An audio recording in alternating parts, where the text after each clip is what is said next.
Hello students, and welcome back to another installment of Mr. Miller's Realm of History.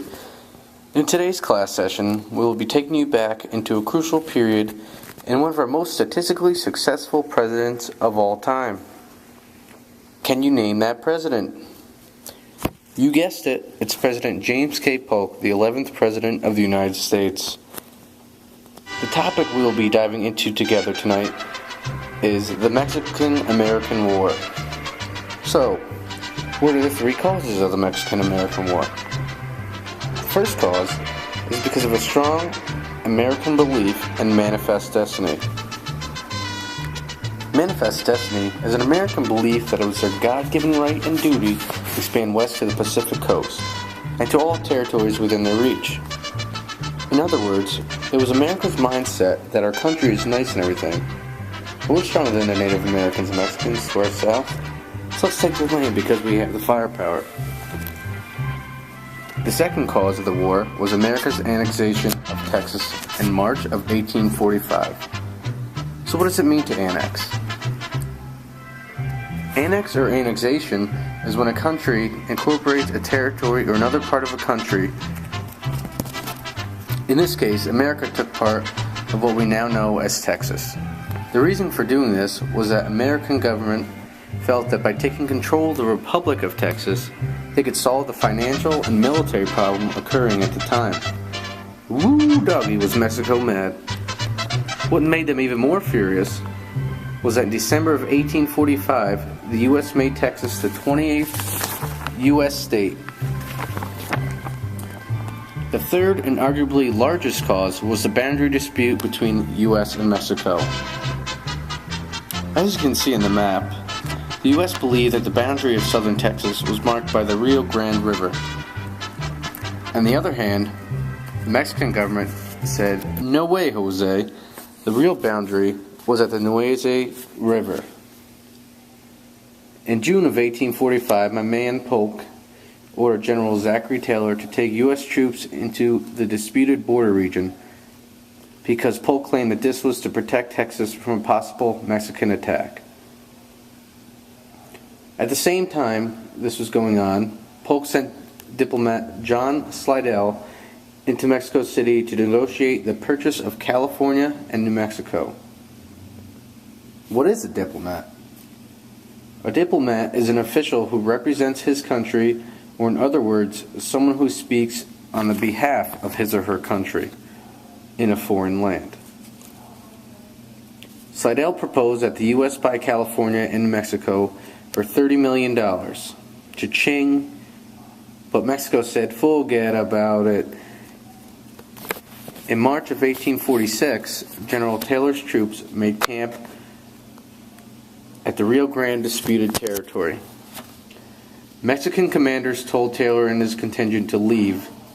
Taylor said, "I don't think so, S.A."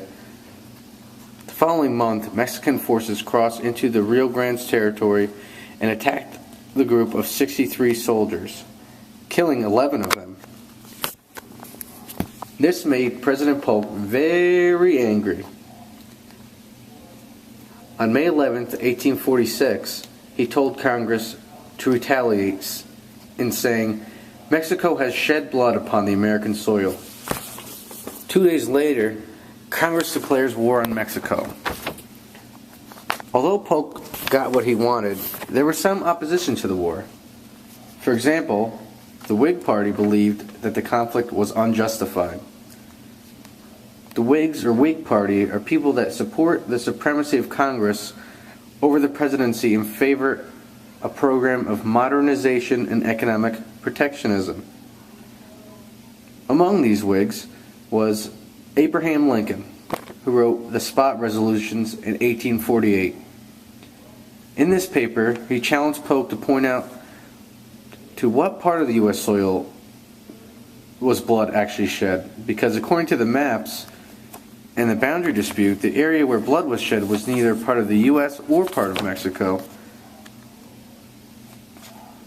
Northern abolitionists feared that any territory gained in the war might turn into a slave state. And if you didn't know, an abolitionist is someone who opposes slavery. Once war was declared on Mexico, Antonio Lopez de Santa Anna wrote to Mexico City saying he no longer had aspirations to the presidency, but would eagerly use his military experience to fight off the foreign invasion of Mexico as he had before. President Valentin Gomez Freires was desperate enough to accept the offer and allowed Santa Anna to return. Meanwhile, the sneaky Santa Anna had secretly been dealing with representatives of the U.S., pledging that if he were allowed back in Mexico through the U.S. naval blockades, he would work to sell all contested territory to the United States at a reasonable price. Once back in Mexico, at the head of an army, Santa Anna broke his word on both agreements. Liar, liar. Santa Anna declared himself president again and unsuccessfully tried to fight off the U.S. invasion. One of the most memorable battles in this war was the Battle of the Alamo. Ending the war in 1848 was the Treaty of Guadalupe Hidalgo. The Treaty of Guadalupe Hidalgo was a treaty that was called for the United States to pay $15 million to Mexico and pay off the claims of American citizens against Mexico up to $3.25 million. Most importantly, it gave the United States the Rio Grande boundary for Texas, and they won the boundary dispute. It gave the U.S. ownership of California and a large area comprising of New Mexico, Arizona, Nevada, Utah, and parts of Wyoming and Colorado.